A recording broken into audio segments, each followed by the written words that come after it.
like that. Okay.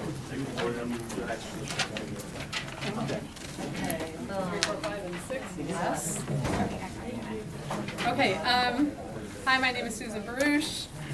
My screenplay, which is a full-length screenplay, is called the whole Mispocha. And Mispocha means family in Yiddish.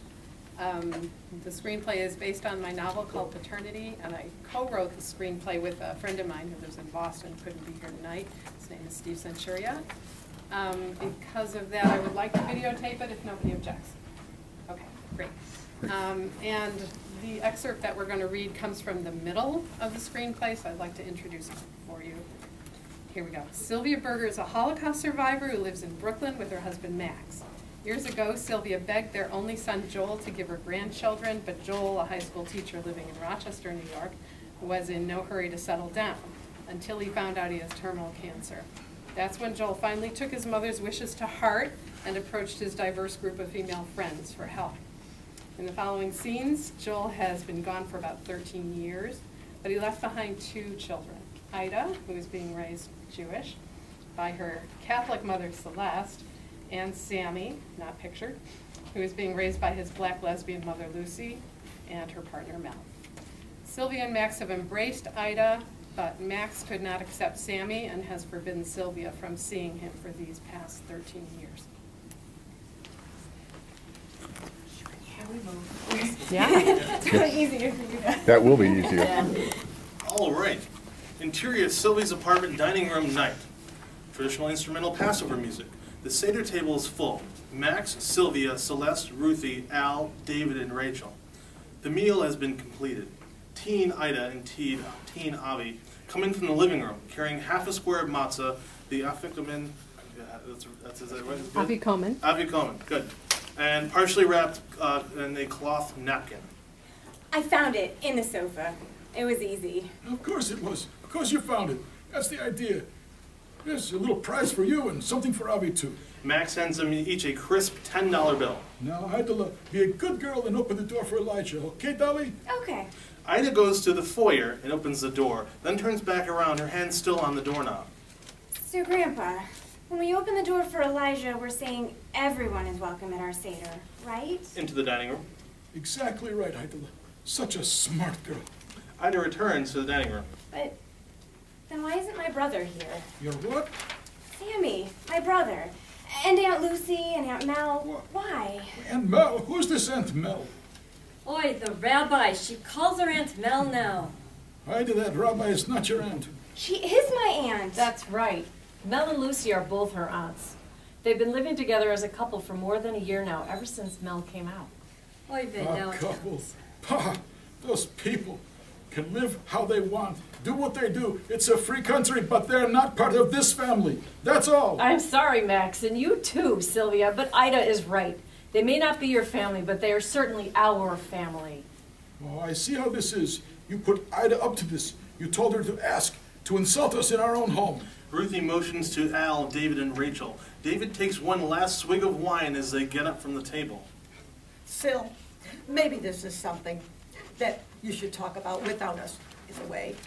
Sylvia doesn't protest, so they head for the door. Avi gives Ida's shoulder a supportive pat as Rachel shuttles him out. No, I didn't put her up to anything. Ida did that on her own. You should be proud of her, very proud. She's a brave girl. And something else, Sammy, your poor grandson, know what he does? He watches that old video of the two of you sometimes on Friday nights before we light the candles.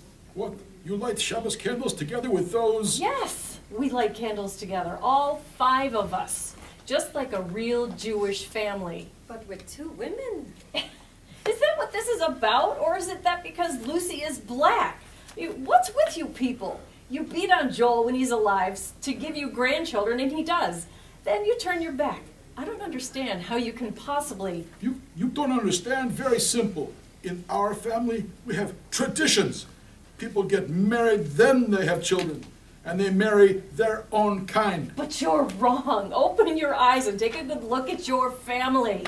Your son married a Catholic, and we gave you a granddaughter. But he also gave you a grandson who is half black. That's your family, like it or not. Stop it! That's enough already. You're upsetting Max. I'm not upset! Sylvia throws up her hands. Interior, Sylvia's apartment kitchen the next day. Max and Sylvia are eating matzah and deli food for lunch. She's right, you know. Who? Celeste, she's right about Sammy. He's our grandson, Max. He's family. Mispocha, I can't mispronounce it now. Our Mispocha. Max sighs.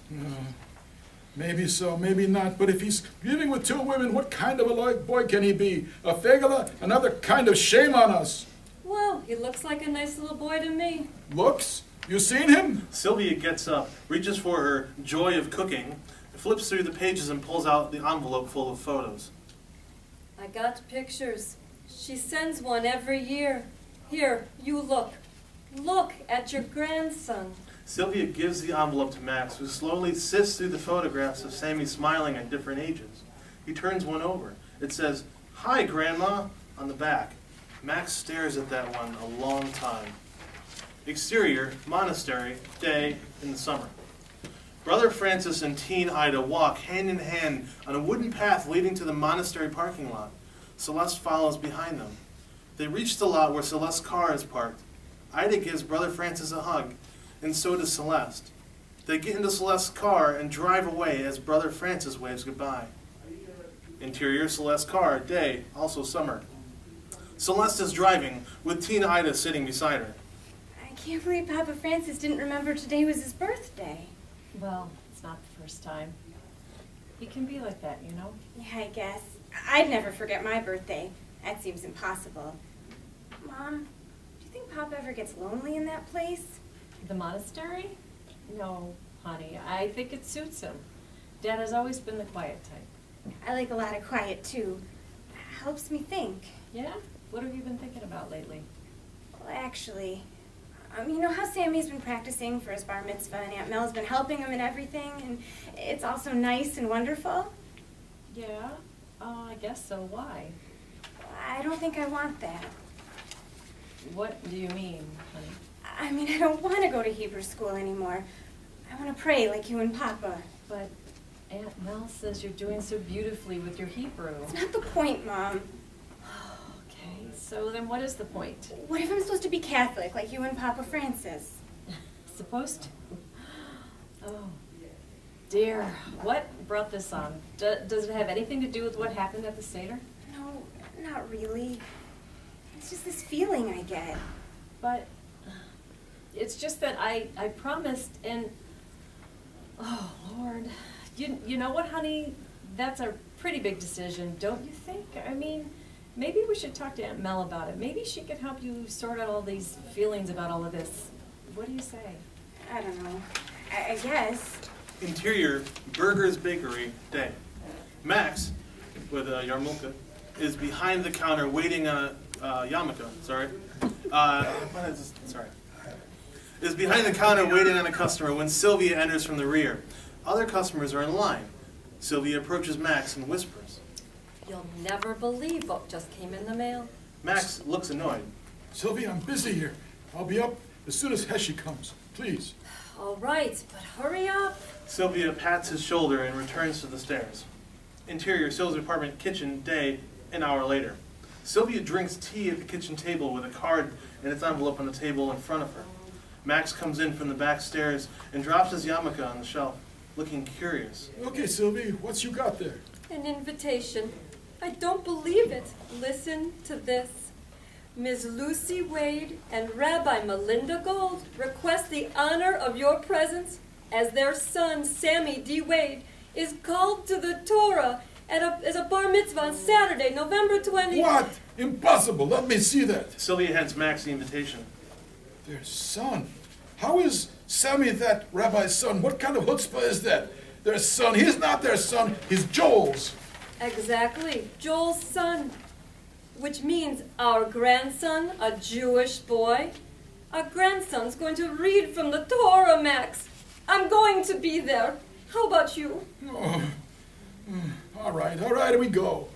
Exterior, Celeste Street, night. Sylvia and Max drive slowly along a dark country road. Sylvia points, and they pull into a gravel driveway, park the car, and get out. Sylvia leads the way to the front door of a white cottage surrounded by tall trees. Max carries a suitcase. Interior Celeste's house. Entry continuous. The doorbell rings. Celeste answered it. Sylvia bustles in, giving Celeste a quick kiss on the cheek. Max comes in, sets down the suitcase, and gives Celeste a warm hug and kiss. Sorry we're so late. Max couldn't get away from the bakery and then construction everywhere. What a trip. Here, let me hang up your coats. Ida. They pull off their coats and hand them to Celeste. Ida runs into the entry. Celeste deals with the coat closet. Grandma, Grandpa, They hug her. come see what I got today. She leads Max into the living room by the hand. Sylvia follows. Ida pulls down a trophy from the shelf and holds it up. From the spelling contest. Yep, first place. Such a smart girl. Mazel tov, Idala. You make us so proud. Celeste enters the living room. Are you hungry? I could heat up some. Oh, no thanks, dear. We ate on the road. It's late already. And tomorrow's such a big day. I still can't believe it. Sammy's bar mitzvah. Next year it'll be you, Idala. Actually, Grandma, I decided I'm not having a bat mitzvah. What? No bar mitzvah? But, oh, well, that's all right. It's not so important for girls. In my day, there was no such thing. Celeste shows visible relief. Listen, you both must be exhausted. Let me show you where you're sleeping.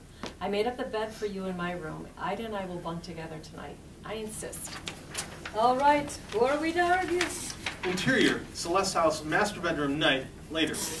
Max sits on the bed, taking off his shirt. A crucifix hangs on the wall above the bed. Sylvia picks up Max's shirt and hands it to him. Max, cover that thing up. I can't sleep with it hanging over. Max sighs and then covers the crucifix with his shirt. Sylvia opens their suitcase and sees the present she brought for Ida on top. Oh, I wanted to give this to Idala. Sylvia takes the present, walks down the hall, and knocks softly on Ida's door. There is no answer. Idala, you're not sleeping already, are you? Bedroom. Ida is kneeling beside her bed, rosary beads in her hands and a crucifix on the wall. Oi, Gott in Himmel, Max! Max, in his undershirt, and Celeste converge on the bedroom. Ida stands and starts sobbing. Grandma, don't be angry at me. I was going to tell you. Celeste pushes past Sylvia and takes Ida in her arms. Sylvia throws Ida's gifts to the floor at their feet. We shouldn't have trusted you! Sylvia takes off, wobbling down the hall.